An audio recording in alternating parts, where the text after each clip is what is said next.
다들 바쁘셔가지고 입으로 들어가는지 코로 들어가는지 모르시는 하루가 아니었을까 하는 생각이 드는데 어쨌든 너무 수고가 많으셨습니다. 비록 이번 기회에 초청하려고 했던 분들이 초청되지 못하였더라도 또 그리고 오늘 온 분들이 또 정착을 하지 못하더라도 하나님께서는 우리가 맺는 열매 때문이 아니라 우리가 뿌리는 그 수고 때문에 하나님께서 기뻐하실 것이기에 결코 우리가 또 실망하지 말아야 할 것입니다. 물론 이번에 마음을 열고 또 교회를 찾는 분이 계시면 또 더할 나위 없이 또 감사하겠지만 그렇지 못하더라도 하나님께서 우리에게 더욱 기도하게 하신다. 또 하나님께서 주의 사랑을 전하는 일에 계속적으로 열심 내기를 원하신다라는 생각을 가지시고 소망 잃지 마시고 계속 기도하시고 또 이 사랑을 실천하셨으면 좋겠습니다. 또 오늘 나왔다고 또 안 나오는 분들도 괜히 가셔가지고 내가 그리 많이 받아놓고는 지금 안 나오냐고 이런 말을 하는 순간 이제 이만큼 열렸던 마음이 이래 되니까 그래서 또 한 달쯤 계시다가 또 우리 지난 4주 동안 우리 또 1주, 2주, 3주, 4주 작전을 짜서 했지 않습니까? 한 달쯤 있다 또 시작을 개인적으로 또 하시고 또 이렇게 하면 더 좋을 것 같습니다. 오늘 오후 예배는 이제 추수감사절을 맞아서 성경의 절기에 대하여 좀 함께 나누려고 합니다. 먼저는 오늘이 추수감사절인 추수감사절에 대하여서 좀 먼저 말씀드리겠는데 전에도 한 번씩 말씀드렸던 것처럼 추수감사절은 이제 성경에서 비롯된 절기는 아닙니다. 미국으로 건너간 그 청교도들이 감사 축제를 드리는 것에서부터 시작되었습니다.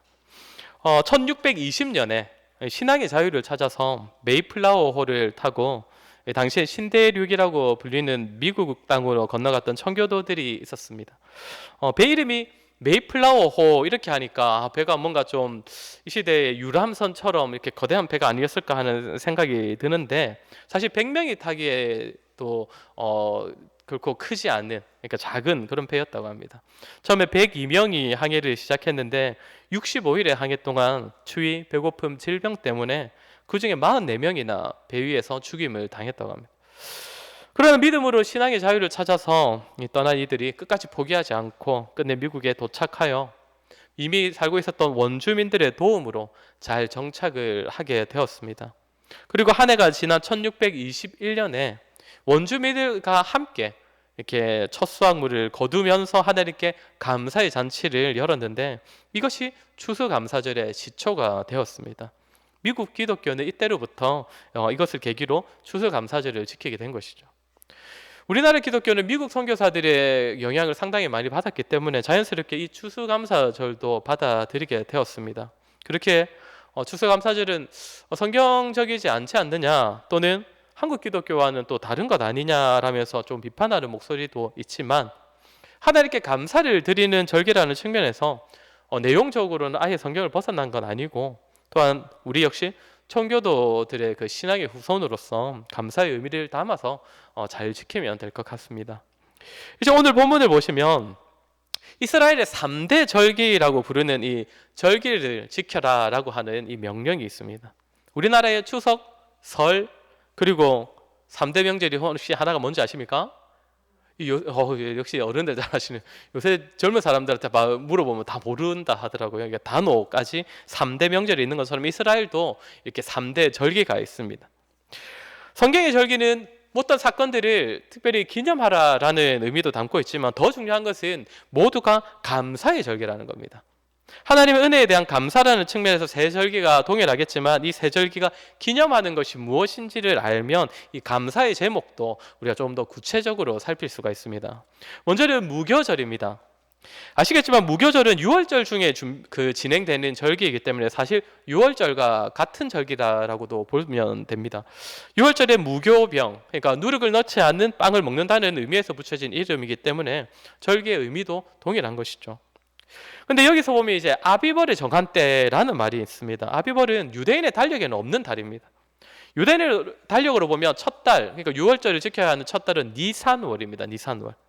아빕이라는 이 히브리어가 어떤 의미냐면 곡식의 그 어린 이삭을 나타내는 단어인데 니산월이 이제 바로 이삭이 자라는 시기입니다.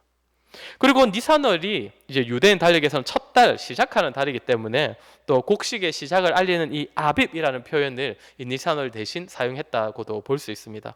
아무튼 유대인 달력의 그 니산월을 지키는 유월절이 이 오늘 본문에서 아빕월로 나타났다 보시면 됩니다. 그러면 성도 여러분, 유월절은 어떤 절기입니까? 무엇을 기념하는 절기입니까? 출애굽을 기념하는 것이죠. 15절도 뭐라고 합니까? 그달에 네가 애굽에서 나왔음이니라고 합니다. 그런데 의미를 좀 더 좁혀서 살펴보자면 출애굽 사건 중에서도 무엇입니까? 그 10가지 재앙, 그 중에서도 10번째 재앙, 그러니까 장자의 죽음과 관련이 있는 겁니다. 6월이라는 말이 넘어간다, 이제 지나간다라는 의미지 않습니까? 무엇을 넘어갑니까? 하나님의 신이 10번째 재앙을 위하여 애굽 전 지역에 있는 이 장자들을 죽이려고 다니시는데 이 재앙이 시작되었을 때 무엇을 확인하시면 그냥 지나가십니까? 문설주에 바른 어린 양의 피를 보면 그 하나님의 신이 그냥 넘어갔던 겁니다. 그게 6월이죠. 제가 지난주 오후 예배 때 우리 초등부 애들이 성경을 잘 모른다 이렇게 제가 그랬는데 참고로 어제 저희 교회 애들이 대회에 가가지고 이 성경 관련 부분에서는 1등 아니면 2등만 했습니다. 이거 노예 가가지고 모든 큰 교회들 다 제끼고 좀 미안하더라고요. 제가 그걸 보면서 내가 성도님들한테 잘 모른다 했는데 혹시 유월절에 문설주에 발라야 하는 어린 양의 피를 바를 때 어린 양의 조건이 무엇인지 아십니까? 잘 모르시죠? 우리 애들은 다 압니다. 이번에 다 배웠습니다. 흠이 없고 1년 된 수장이 바로 그 조건입니다. 자, 아무튼 이 유월절이 기념하는 사건은 죽음으로부터 건져진 사건이기 때문에 죽음으로부터 건져진 하나님의 백성들의 구원을 의미하는 겁니다. 그렇게 유월절과 무교절을 지킴으로써 드려야 할 감사는 당연히 구원에 대한 감사인 것이죠. 그런데 본문에서 이 절기에 대한 이야기를 할 때 특징이 하나 있지 않습니까? 뭐라고 합니까? 빈손으로 내 앞에 나오지 말지니라 라고 합니다. 빈손으로 나오지 말라. 대부분의 한글 번역 성경도 다 빈손으로 나오지 말라고 합니다. 영어 성경도 아마 마찬가지일 겁니다. 좀 심하게 의역을 한 성경은 아예 이 구절을 예물을 바치라 이런 구절로도 번역을 하고 있습니다. 그런데 그러면 왜 이 6월절에만 이 내용이 있을까요? 사실 다른 절기들도 지킬 때는 백성들이 절대 빈손으로 나가지는 않지 않습니까? 그러면 다 하나님께 감사의 제물을 가지고 나가는데 6월절은 3대 절기들 중에서도 아주 특별하니까 더 특별한 제물을 가지고 와 이런 뜻으로 하신 말씀일까요? 이 구절을 가지고 헌금을 강조하는 이 설교도 들어 있는데 여기서 빈손이라는 이 히브리어 이 레캄 또는 레이캄이라고 하는 이 단어는 텅 빈, 헛되이라는 이런 의미입니다. 그러니까 그리고 손이라는 단어는 아예 없습니다. 손은 한글 성경에만 사용하고 있는 단어입니다. 그러니까 이 구절을 더 정확히 보자면 빈손으로 나오지 말라가 아니라 텅 빈 채로, 그러니까 헛되이 나오지 말라 이런 의미라는 것이죠. 그렇게 이 구절은 재물이 없이 헌금이 없이 빈손으로 나오지 말라는 것이 아니라 사실상 헛된 마음으로 나오지 말라, 텅 빈 마음으로 이 절기를 지키지 말라는 의미인 것입니다. 이 명령이 유월절 구원에 대한 감사를 드리는 절기의 이 가르침에 있는 것이죠. 물론 다른 절기들도 헛된 마음, 텅 빈 마음으로 지키면 안 되겠지만 특별히 우리 구원에 대한 감사에 있어서는 정말 텅 비지 않게 마음을 잘 지키라고 말씀하십니다. 헛된 마음으로 나오지 말라고 하십니다. 왜 그렇겠습니까? 맥추절은 눈에 보이는 수확물들에 대한 감사이고 수장절도 현재 자신의 삶을 인도하고 돌보는 그것과 관련된 감사이기 때문에 사실 유월절보다는 좀 더 와닿는 절기입니다. 눈에 보이는 것으로 인하여 하나님께 감사하는 것이기 때문에 사실 상대적으로 감사의 마음을 담는 것이 쉽습니다. 그런데 구원은 어떠합니까? 어떤 면에서는 참 실체가 불분명합니다. 눈에 보이거나 손에 잡히는 것이 아닙니다. 그러다 보면 절기는 지키지만 마음은 없이 텅 빈 채 이 절기를 지킬 수도 있다는 것이죠. 그렇게 유월절 절기를 지키라는 이 가르침에 있어서는 빈손으로 나오지 말라, 헛된 마음으로 아무 생각 없이 헛되이 지키지 말라는 명령을 주시는 것입니다. 비록 실체가 보이지 않아도 눈에 보이는 것들보다는 눈에 보이는 그 절기보다는 느껴지는 것이 덜 하더라도 너무나 중요한 감사의 제목이기 때문에 마음을 잘 다스린 채로 이 감사의 절기를 지키라고 명령하시는 겁니다. 하나님께서 구원하신 백성이 아니라면 당연히 열매도 없고 하나님의 돌보심도 없습니다. 맥추절도 수장절도 없는 것이죠. 이 구원은 성도가 성도되게 하는 정체성과 같은 것이기에 감사의 주된 이유, 핵심 이유라고 할 수 있습니다. 사랑하는 성도 여러분, 어떤 은혜의 주로 감사를 드리십니까? 기억할 것은 그 어떤 은혜도 우리가 구원받은 백성이 아니라면 받을 수 없는 은혜이고, 구원의 은혜에 대한 감사를 드릴 수 있는 자만이 다른 은혜에도 감사를 드릴 수가 있는 것입니다. 구원의 은혜는 잘 헤아려 보아야 합니다. 마음을 잘 지켜야 합니다. 그래야 진정으로 그 구원의 은혜를 헤아려서 진심으로 하나님께 감사드릴 수 있습니다. 저와 여러분, 날마다 받은 구원을 잘 헤아리고 구원받은 백성답게 살아가는 가운데 구원의 은혜에 대한 감사가 충만한 저와 여러분 되기를 소원합니다. 16절부터는 맥추절을 지키라고 합니다. 맥추절은 보리의 수확과 관련되어 있습니다. 하나님께 보리 추수의 첫 열매를 거두고 지키는 감사의 절기가 맥추절입니다. 또는 칠칠절이라고도 하고 또 초실절이라고도 하고 신약 성경에서는 우리가 잘 알듯이 오순절이라고도 하죠. 그런데 여기서 하나 주목해 볼 것은 무엇입니까? 네가 수고하여 밭에 뿌린 것의 첫 열매를 거둠이니라는 내용입니다. 이 절기는 수확에 대한 절기인데, 감사절기인데 첫 열매를 거두었을 때 지키라고 하십니다. 즉 아직 다 거두지 않았을 때입니다. 왜 그럴까요? 맥추절에 드릴 감사는 올해의 수확물들을 다 추수하고 나서, 다 헤아려 보고 나서 올해는 풍년이네 많이 감사하고 올해는 흉년이니까 조금 덜 감사하는 그런 감사가 아니라는 겁니다. 결과를 다 보고 나서 드리는 감사, 수확물들을 측정하고 다 헤아리면서 드리는 감사가 아니라는 것이죠. 첫 열매만을 보면서도 우리 하나님께서 필요에 따라 채워주실 것을 믿는 믿음으로 드리는 감사입니다. 그렇게 이 감사는 내가 아니라 하나님께서 나의 삶을 책임지신다는 것을 믿는 자가 드릴 수 있는 감사입니다. 첫 열매만으로도 앞으로의 삶까지 신뢰하는 자가 이 감사를 드릴 수가 있는 것이죠. 16절 보면 뭐라고 합니까? 네가 수고하여 밭에 뿌린 것의 첫 열매라고 합니다. 네가 수고하여 밭에 뿌렸는데 하나님께 감사하라고 합니다. 한마디로 네가 수고하였어도, 네가 씨를 뿌렸어도 너의 그 수고 때문에 거두는 것이 아니라 이 얘기를 말씀하시는 겁니다. 사람은 공을 많이 들인 일일수록 마음도 많이 쓰게 됩니다. 결과를 보면서도 마음을 많이 쓴 일에 대해서는 내가 노력한 만큼, 내가 수고한 만큼 결과가 나왔구나 라면서 사람들은 모든 일을 자신의 공로로 삼는 것을 참 좋아합니다. 그런데 만약 성도가 이런 마음을 가지면 어떻게 되겠습니까? 이 맥추절의 감사를 드리지 못하는 겁니다.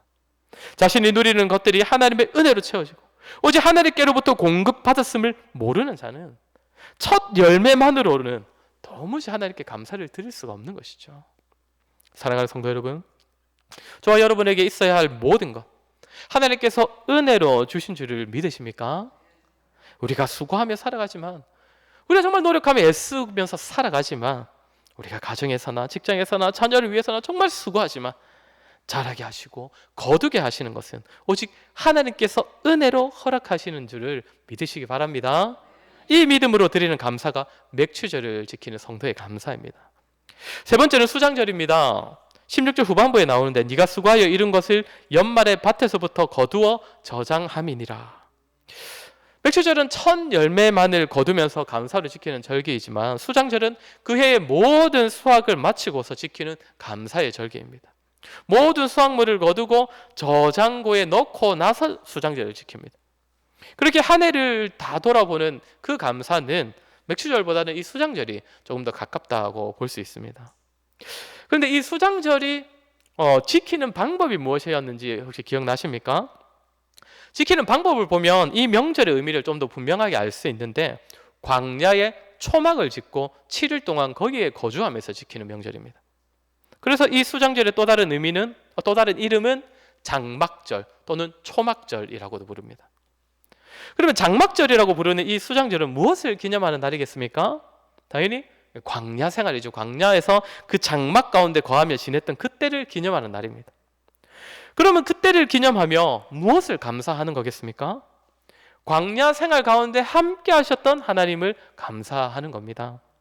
하나님께서 광야 생활 가운데서 하늘의 양식들로 그들을 먹이시고 불기둥과 구름 기둥으로 그들의 길을 인도하시고 광야 한복판에 물을 허락하기도 하셨습니다. 즉 함께 하셔서 그들을 돌보아 주셨다는 겁니다.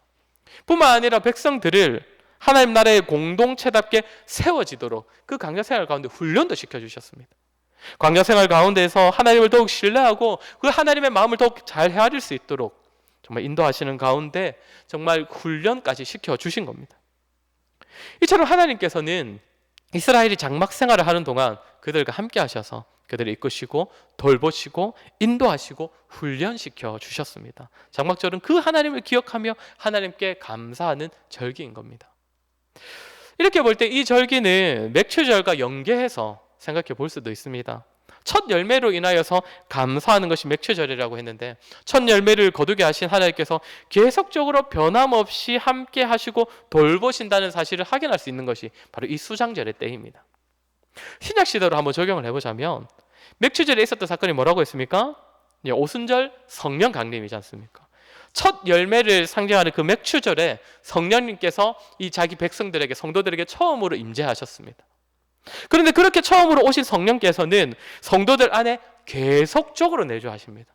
잠깐 계시다거나 사라지거나 떠나시는 것이 아니라 각 사람 안에 내주하셔서 그 한 번 오신 성령님께서 계속적으로 함께 하시는 겁니다. 이번에 그 초등부 성경 퀴즈 예제 중에서 이런 문제가 있었습니다. 구약시대에 이스라엘 백성들과 장막에서 함께 하신 하나님께서는 신약시대에는 누구를 통하여 성도들과 함께 하십니까? 답은 뭡니까? 성령님입니다. 성령님. 어제 이 문제 맞췄다고 엄청 자랑을 하더라고요, 저희 애들이. 아무튼 이 수장절, 이 장막절은 하나님의 함께 하심에 대한 감사. 한 번이 아니라 계속적으로 함께 하셔서 나를 인도하시고 돌보시고 또한 훈련에 가신 하나님에 대한 감사로 지키는 절기. 그것이 바로 수장절입니다. 이러한 감사는 평상시 우리의 삶에도 있어야 할 것입니다. 지금도 하나님께서 성령 하나님을 통하여 우리 안에 내주하시고 우리를 돌보시고 우리 인생 가운데 주권적으로 역사하셔서 인도하심을 늘 기억하시고 이에 대하여 늘 하나님께 감사할 수 있는 저와 여러분 되기를 소원합니다. 마지막으로 짧게 하나만 더 생각해 볼 것은 오늘 본문의 말씀이 지금 어디에 쓰여 있습니까? 출애굽기입니다. 출애굽기.